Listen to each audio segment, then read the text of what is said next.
Hi, my name is Wenyu Zhao. Here I will present our work on deconstructing the garbage-first garbage collector.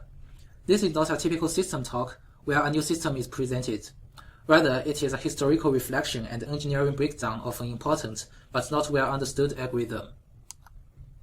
The garbage-first collector, which is widely known as G1, was first described in a 2004 paper and today is one of the most widely used production garbage collectors. Three other garbage collectors sit alongside G1 as important widely used collectors for Java. Today they have dominated the Java world for a decade. Despite important differences, these collectors' design share a common intellectual framework. Much of this talk and our paper is focused on identifying that framework and understanding the trade-offs it manifests. Understanding their common ground helps sharpen our understanding of their differences. Until now, these collectors have tended to be presented as independent monoliths and have not been described in terms of unique contributions they each make against an underlying common design framework. So to do this, we firstly identified an intellectual framework shared by these collectors, and we defined a series of incrementally more sophisticated collectors that retroactively motivate G1. Then we created a first principles implementation of G1 and each of the simpler collectors we defined. Last, we empirically evaluated various design elements of G1 using this first principles implementation. We first motivate G1 with a very brief history of some relevant garbage collectors, which starts 60 years ago. In 1960, John McCarthy proposed the first automated garbage collector, the Max Sweep collector, in his seminal 1960 CACM paper, which also described Lisp. McCarthy describes the Max Sweep GC algorithm in less than a page. As the program runs, it allocates objects into the heap. Once the heap is full, the program is paused for collect garbage. Every object within the heap has a marking bit, indicating its liveness status.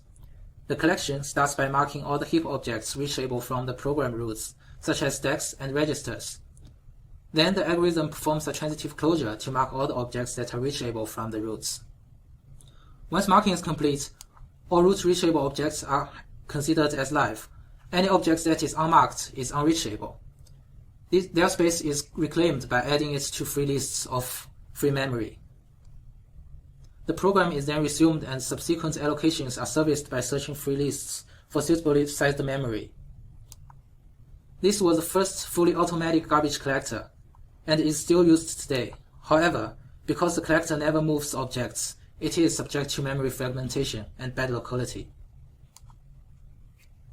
In 1969, Finichel and Richardson solved this heap fragmentation problem of Max Sweep GC by introducing the first copying GC algorithm, the semi-space collector. Finichel and Richardson highlighted the low-quality problem of Max Sweep GC and used it to motivate their collector. The semi-space GC divides the heap into two equal-sized spaces, the to-space and the from-space. The program linearly allocates objects within the to-space. After to-space is filled, the program is paused for collection.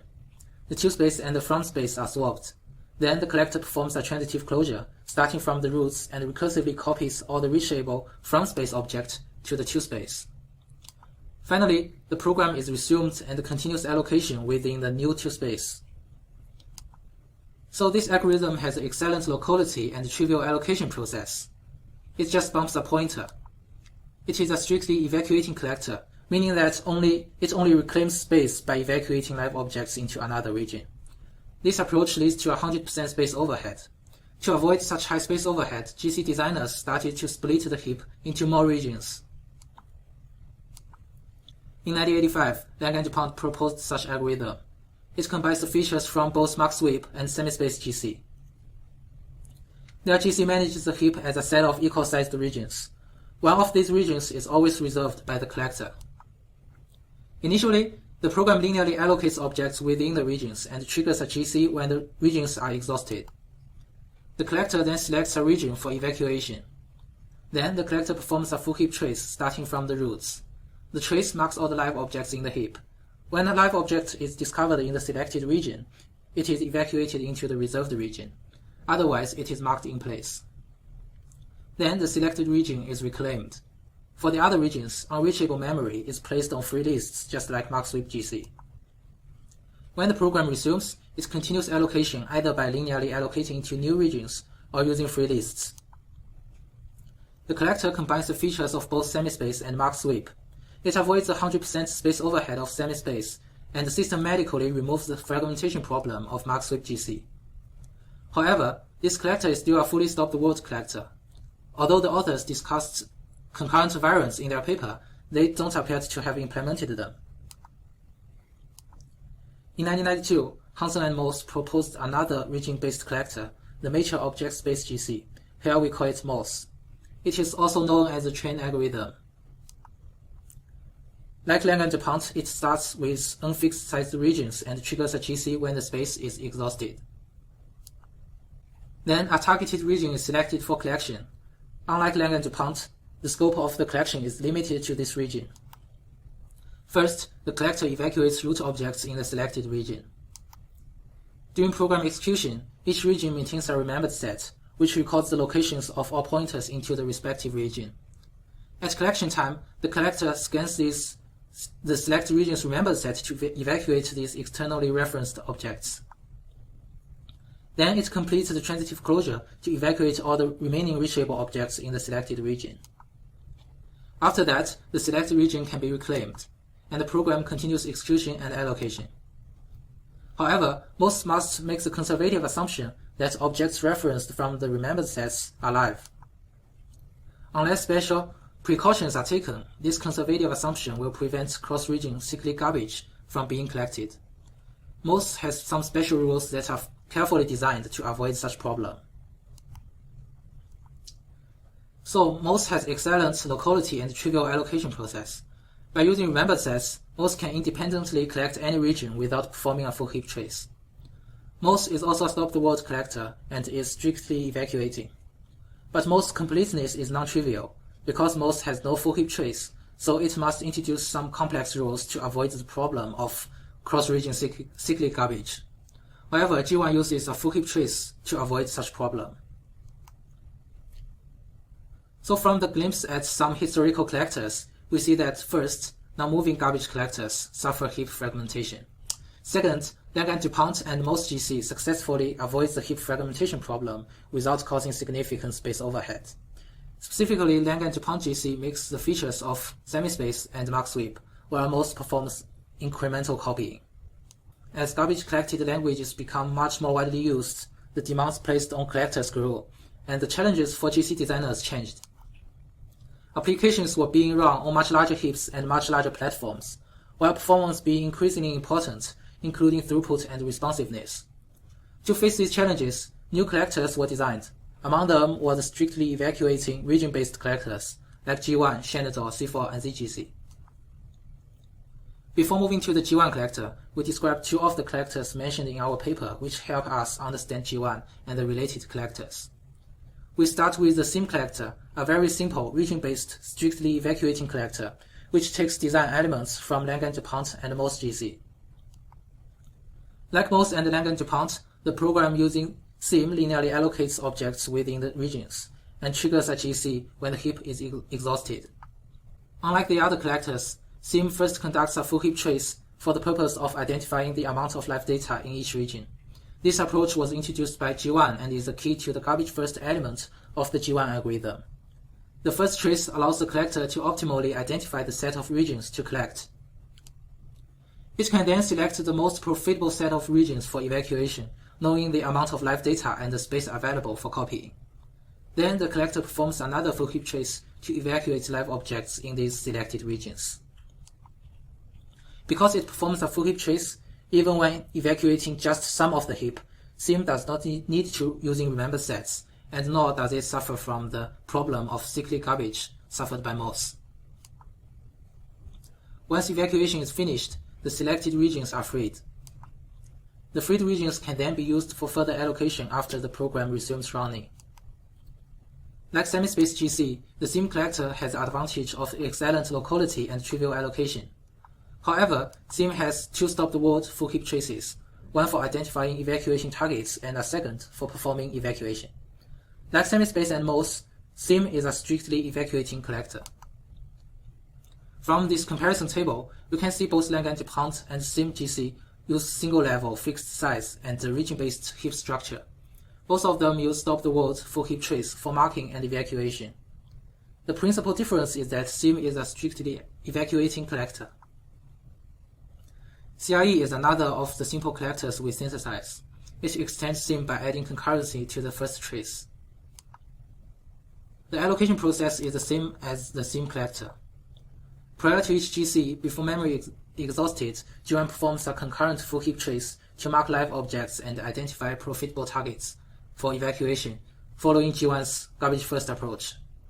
Once the first trace is complete, the algorithm continues the same as SIM. It first selects the regions with most garbage. Then, it performs a stop-the-world evacuating trace starting from the roots. It then recursively evacuates all the live objects in the selected regions. Finally, the selected regions are freed, and then the program is resumed. This collector is designed to reflect the algorithm elements common to G1, Shenandoah, C4, and ZGC. Unlike SIMGC, the CRE collector performs the first of the two full heap traces concurrently. This greatly reduces the GC pause time. However, it still performs a stop-the-world full heap trace for evacuation, which is relatively expensive, especially for large heaps.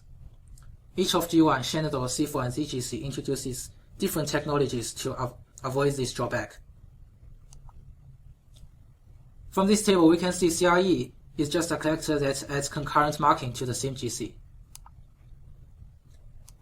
In 2004, Detlefs, Flood, Hiller, and Princess introduced the garbage-first GC algorithm, and it has since become one of the most widely used algorithms in the Java world and the default collector for the hotspot virtual machine.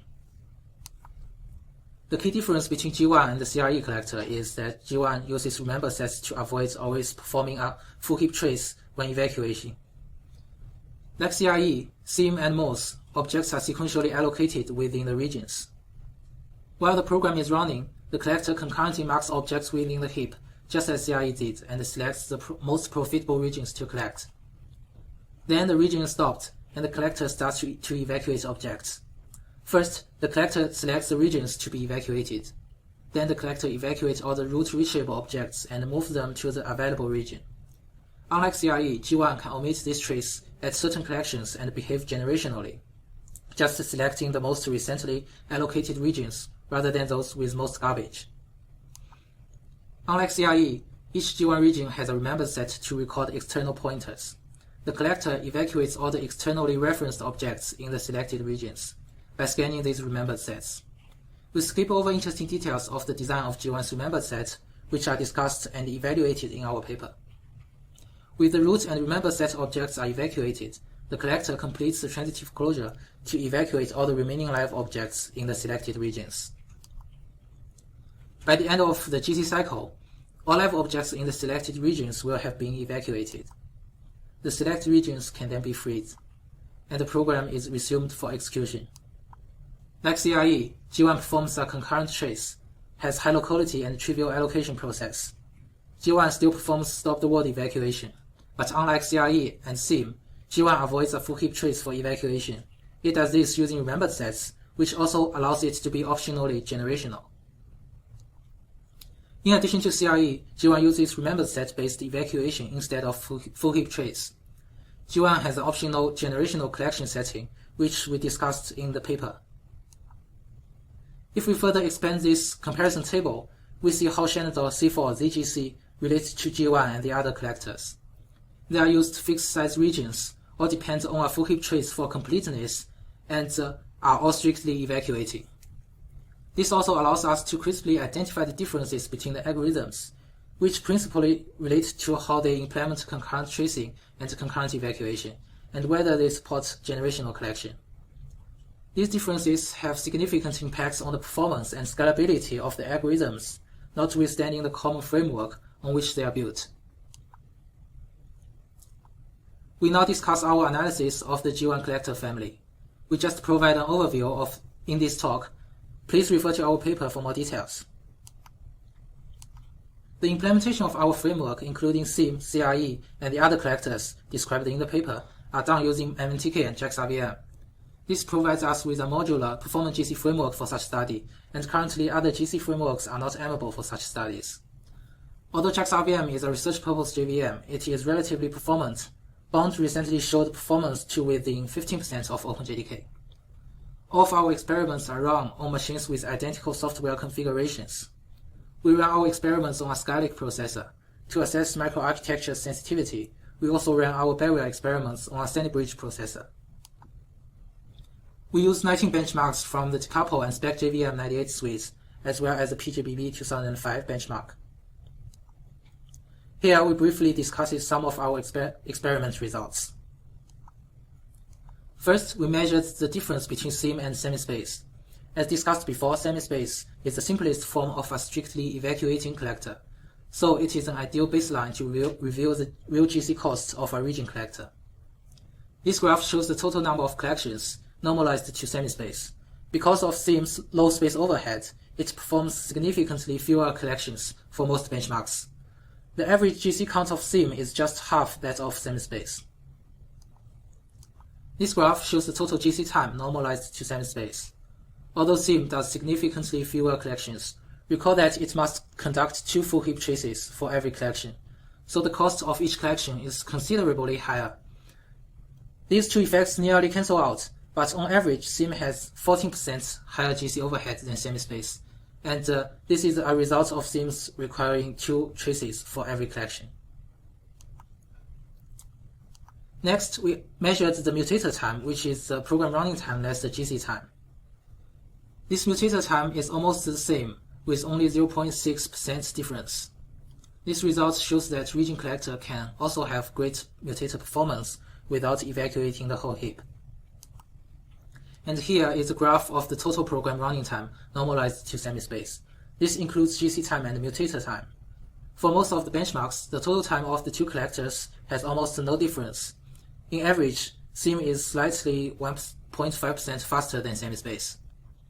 This, as well as the previous 3 graphs, shows the underlying cost of region-based collectors. We also measured G1's remembered set footprint for region sizes ranging from 64 KB to 8 MB. The footprint grows quickly as the region size shrinks.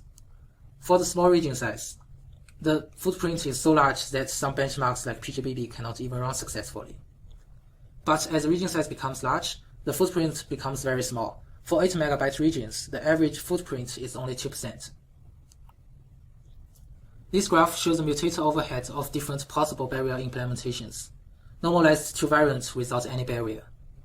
The original design of G1 uses an unconditional SATB barrier and a Ramsat barrier. Here we also measured their alternative variants, the conditional SATB barrier and unfiltered Ramsat barrier. You can refer to our paper for the detailed implementation of these barriers. In addition, we also measured G1's total barrier overhead by putting G1's 2 barriers together. First, we show that G1 has a 12% total barrier overhead. When measured independently, unconditional SATB barrier has an overhead of 5%, and the Ramsat barrier has an overhead of 8%. As an alternative, the conditional SATB barrier has an overhead of 3%, and the unfiltered Ramsat barrier shows an overhead of 10%. This gives us some insights of the G1's barrier design. As an example, G1 may get better mutator performance by replacing the unconditional SATB barrier with the conditional SATB barrier. The platform and the methodology choice of our G1 study leads to some threats to validity. First, our reconstruction of G1 is built upon MTK and JAX-RVM. The major drawback of using JAX-RVM are that it only supports 32-bit machines with up to 2 GB of heap size, and only supports up to Java version 1.6. Also, any reconstruction of a nearly 2-decade mature production GC may not reflect every optimizations in the algorithm. In conclusion, we explore the garbage-first algorithm, deconstructing it by considering the algorithm that came before it, and by synthesizing simple algorithms that allow the algorithm elements of G1 to be systematically separated, studied, evaluated, and understood. This also illuminates the common grounds and differences between G1 and the other contemporary collectors. We create a first principles implementation of G1 and each of the incremental algorithms that allow us to evaluate its key algorithm features and provide detailed evaluations of each of them. Finally, we measured each algorithm component's contribution to the GC pause time reduction. We hope the insights from our G1 study will benefit those using such collectors and those designing the next generation of GC algorithms by providing a clearer understanding of the underlying algorithms and the trade-offs they embody. Thank you.